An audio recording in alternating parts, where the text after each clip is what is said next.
Et vous l'avez entendu, l'un des grands enjeux désormais pour les pouvoirs publics, c'est de tracer le virus, remonter son parcours, son historique, essayer de comprendre comment chaque personne contaminée a été touchée. Et c'est le cas dans l'Oise, où 12 cas sont identifiés en lien avec l'homme de 60 ans décédé il y a 2 jours. Et avec nous pour en parler, Jean-Sébastien Soldaini. Jean-Sébastien, si ces 12 cas de l'Oise ont été découverts, c'est probablement parce que les recherches s'y font de manière plus ciblée.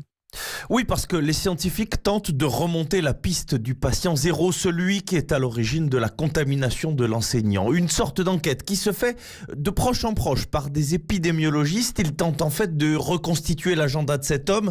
Où s'est-il rendu? Et surtout, qui a-t-il rencontré? Si ces personnes présentent les symptômes, un test est pratiqué bien sûr. Puis, un entretien est mené avec chacune d'entre elles. Est-ce que ces rencontres ont duré longtemps? Les contacts ont-ils été rapprochés? Cela permet de définir le niveau de risque et d'identifier d'autres personnes qui ont potentiellement été en contact et ainsi de suite. Vous le voyez, c'est un travail de fourmicard en cascade en seulement quelques jours.